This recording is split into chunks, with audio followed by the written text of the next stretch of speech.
I'm out for my morning walk, which I try and do every day. I thought I'd show you the most pointless bench in the world. So I walk down this track, and halfway down it is this bench that's pretty knackered, and all you can see is a hedge.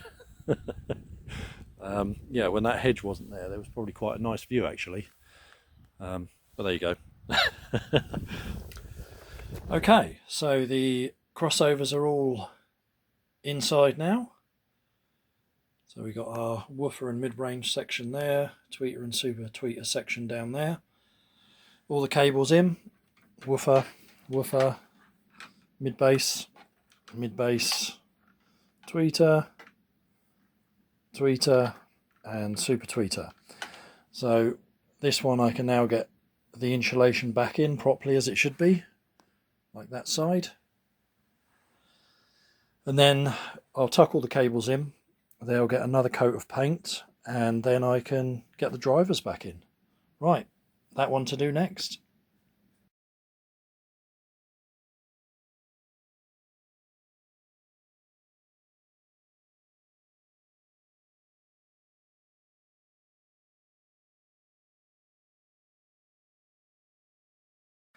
So another thing I've got is a load of new black M3 machine screws and M4s as well, because the others are really rounded off.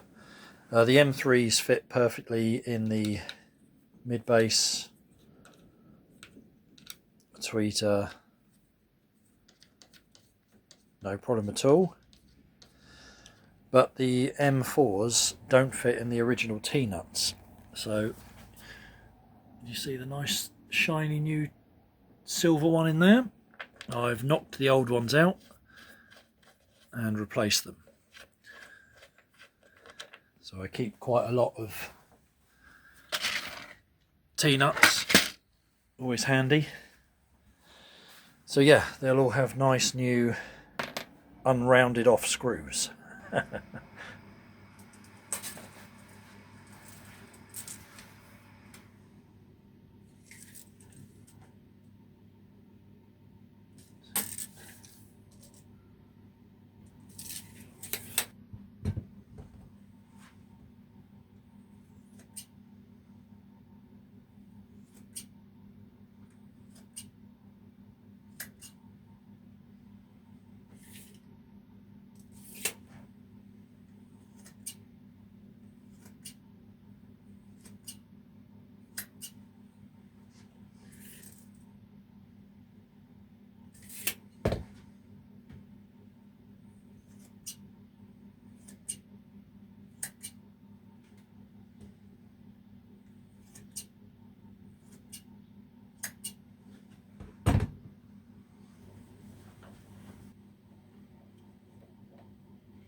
Okay, so crossovers are all in, they are all rewired. I've put back in the missing rock wool. I've used fiberglass.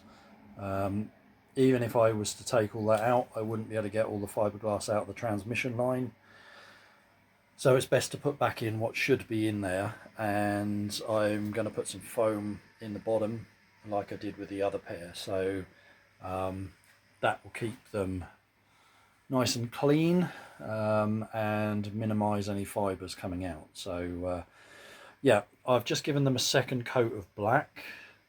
So I gave them one coat quite a while ago, and since then I've reassembled the brass work, rewired them, put the crossovers in, everything else, and now they're ready for the drivers to go back in. I've given them their second coat, and I think that's all they're going to need. The backs have come up good, so they're drying out. Super tweeters are back in and soldered up, so they're all repaired because the mesh was all coming off and that kind of thing. Tested out and all really, really good. So I've got my new B139s down there. The mid-base drivers I need to clean and rubber treat. The rubber treating I will probably do when they're actually back in the speakers, because I'll be handling them and I would rather do that at the end. But I'll certainly clean them and do the backs of the rubbers before they go in. And I need to look at the tweeters, because whilst they seem to be sonically measuring the same, their impedance sweeps were very different, and they are the same model of tweeter, all four of them. So I'm suspecting ferrofluid issues with those, so we will have a look at the drivers. Veneering is all done on the top. They will need some more oiling, but again, that will be one of the things I do at the end when I've finished handling the speakers. But yeah, they're coming along really, really nicely. They are looking really, really good.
So a couple of these have quite dented metal domes, and these being the 16 ohm variant of these, which I think are really, really rare, I'm not going to get replacements for these, so they're not really doing any damage sonically, and being metal, once it's stretched, that's kind of it.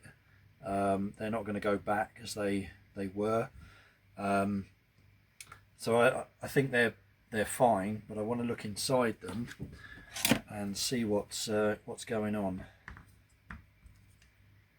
These do come apart really easily, which is good.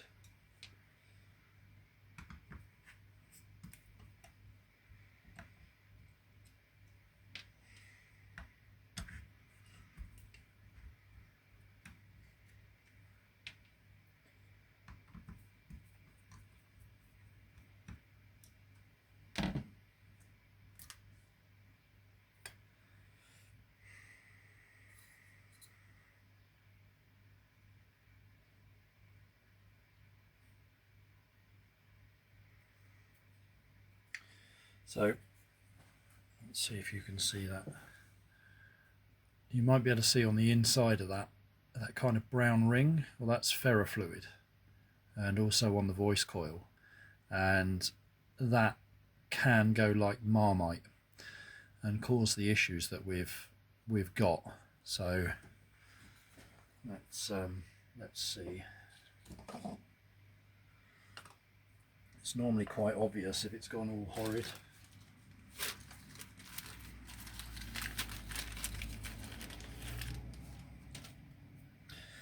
There's different grades of ferrofluid. A tweeter really needs something incredibly thin. Yeah, that's gone pretty thick. So it shouldn't be like that. So that's likely the cause of the impedance problems we've got. So I'm going to get some more cotton wool buds and carefully clean it off with some IPA, and then apply some new.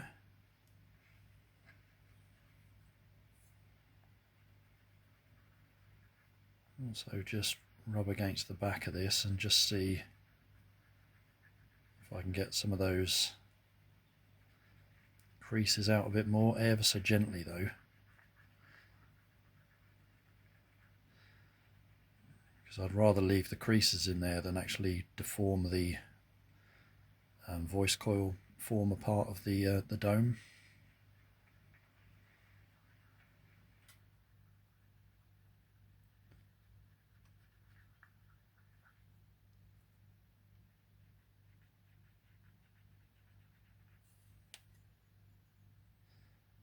Yeah, it's a bit better. Right, let's give this a good clean up.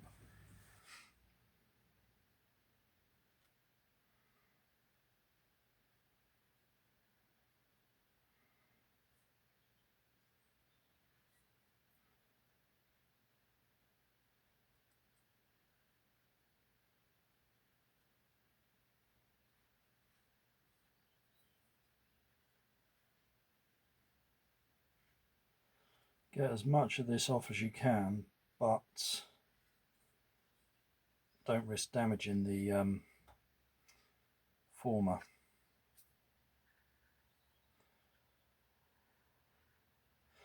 I actually find ferrofluid quite useful when rebuilding tweeters, even if the tweeter didn't have ferrofluid. Ferrofluid does a couple of things. It's there to damp the dome, kind of lower the resonant frequency of the dome, and also to transfer heat from the voice coil into the magnet to kind of wick it away. But it's quite good when you're rebuilding a tweeter to have a little bit around each side of the voice coil. So when you put it in, there's a little bit of a buffer there. Trying to align a tweeter diaphragm can be quite difficult, and a bit of ferrofluid can sort of help.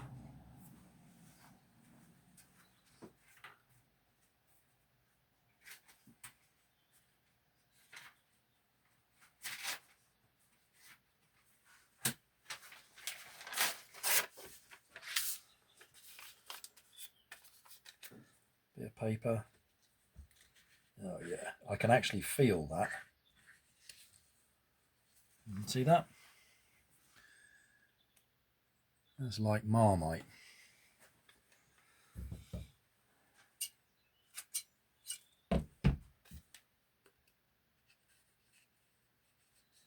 And that's the problem.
So I try and get as much out as I can just with dry paper.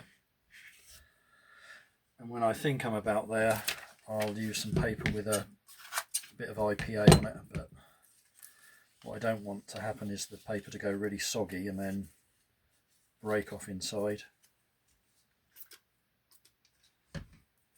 So just a little bit.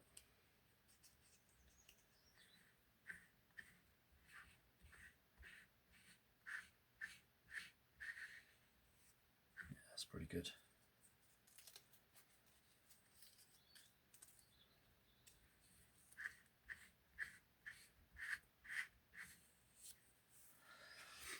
Yeah, so ferrofluid's pretty nasty stuff actually, so I would wear some gloves, and it should be like this, just really runny, and the other stuff wasn't. So that's kind of the problem. I don't put much of this back on when I change ferrofluid in tweeters.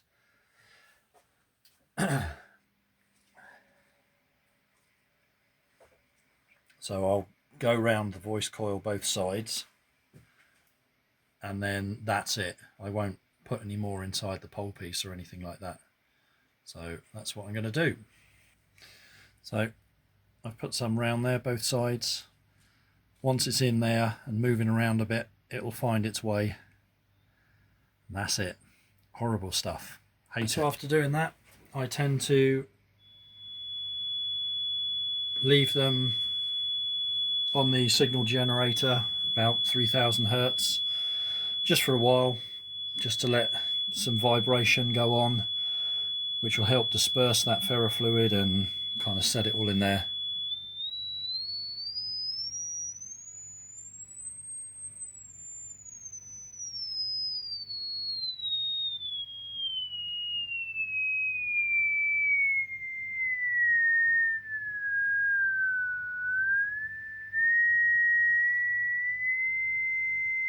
That's sounding lovely and clean. Right, 3 more to do.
Had this issue with the other pair. The solder that was used originally just doesn't want to take anything new. It really is horrible stuff. As is the original wiring.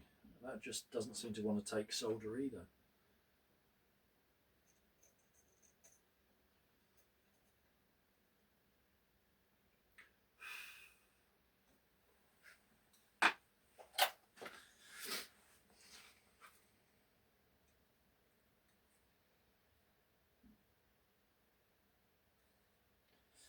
Yep, okay.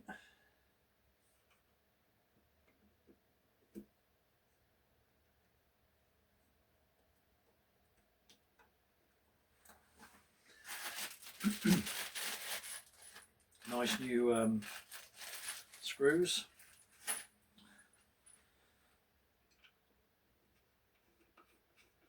The other ones were really rounded off.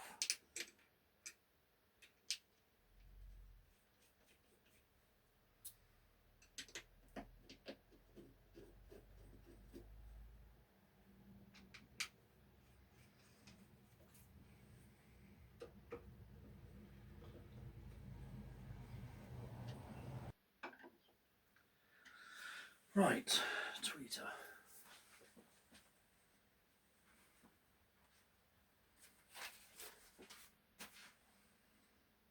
So to avoid denting the dome in, I'll use a roll of tape.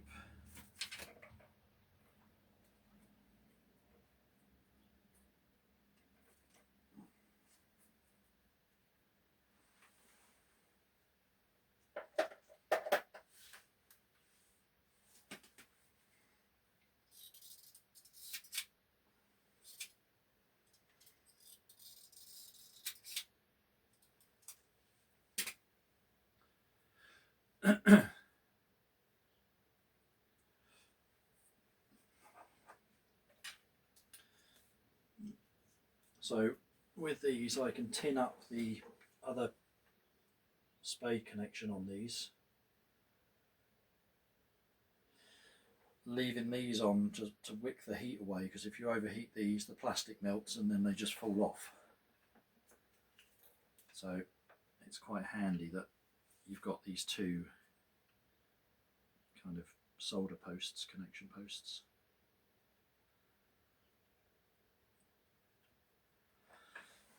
And then tin up the wires.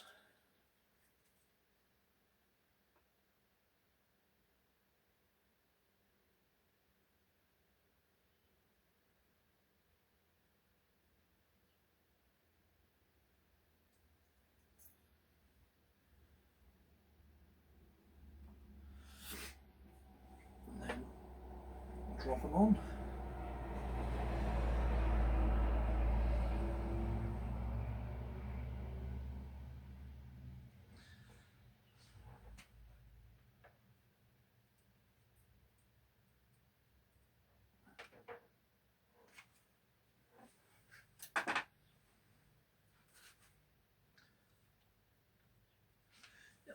And then I can clip the old ones off.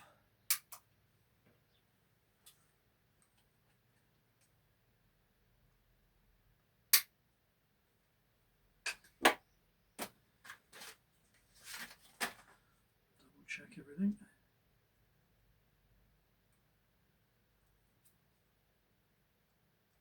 Yep.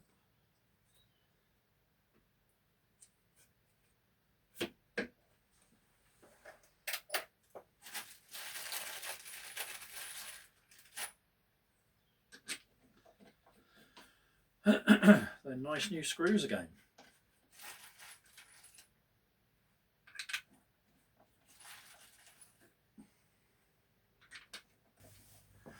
Right, so our nice brand spanking new Falcon Acoustics B139.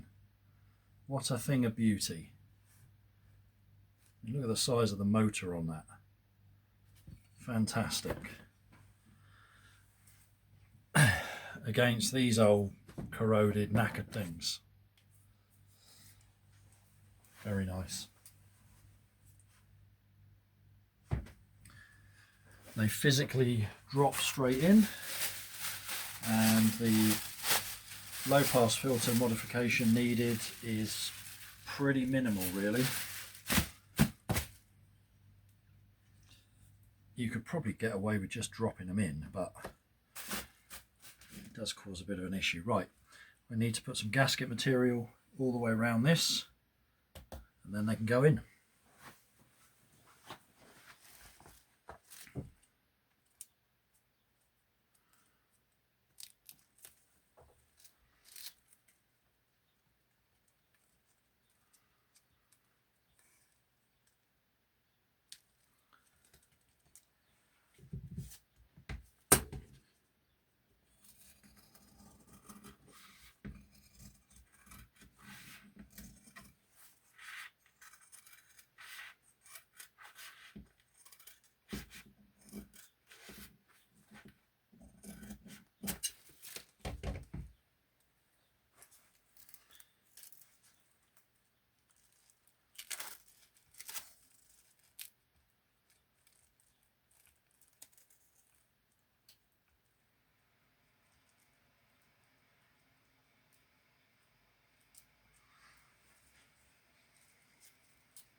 Perfect.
Remember to take stuff like that out.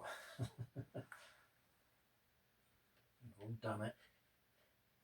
Don't say you haven't.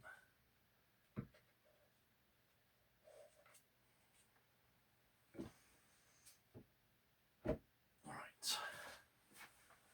Some nice big screws.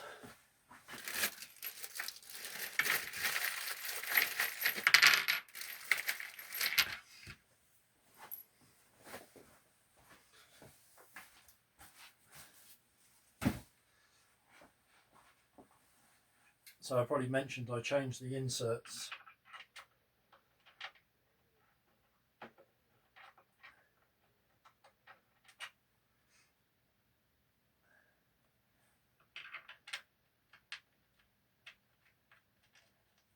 a few of these started.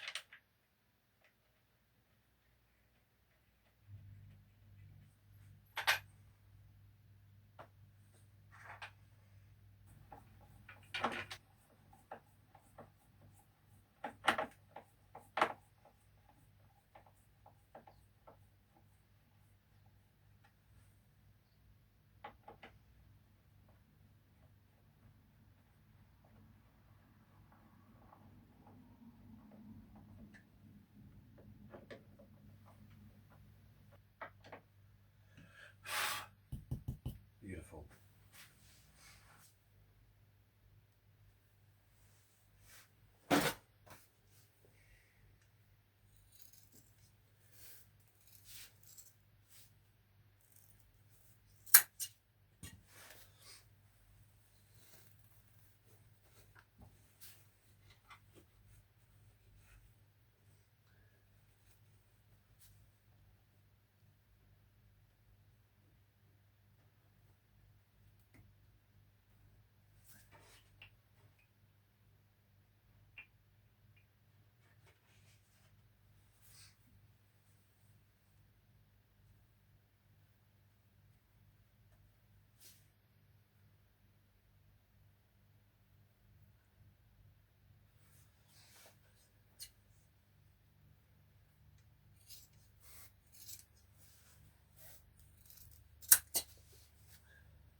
Nice. Okay, so the TDLs are all back together. So crossover's all done, all back in. Repairs to the insulation, completely rewired. 2 coats of paint, re-veneered, brasswork all cleaned up and refitted. They will get another coat of oil on the veneer. Drivers all repaired, so the tweeters have all had new ferrofluid. Their impedance sweep is now much better. Mid-bass drivers all serviced, brand new beautiful B139s in there. Yeah, looking really good. Foam in the ports, very open cell foam, so it doesn't restrict anything at all. Just filters that fiberglass that's in there as well and just tidies up the openings at the bottom. Yeah, really nice. Tri-wireable now. So now they're all back together, I need to shoot a ton of measurements and make sure they are where they should be. But yeah, super pleased. I'm not looking forward to repairing the covers though, which will be the next thing. Right, catch you on the next episode. New Velcro as well. So these only have 3 strips on them. I think with the other pair I had, I tried running Velcro all the way down. It just looked naff. So they've gone back on where the original Velcro was. Nice tri-wired posts there. Very smart. Right, I've just done an impedance sweep of both speakers. One's the blue line, one is the green line, and they are absolutely identical. So minimum impedance is, let's say 4.5 ohms, and the maximum I would say is 18 ohms. So yeah, they're quite a nice balanced load. No real problem driving these with valves or anything like that. Yeah, very pleased. They weren't like that before.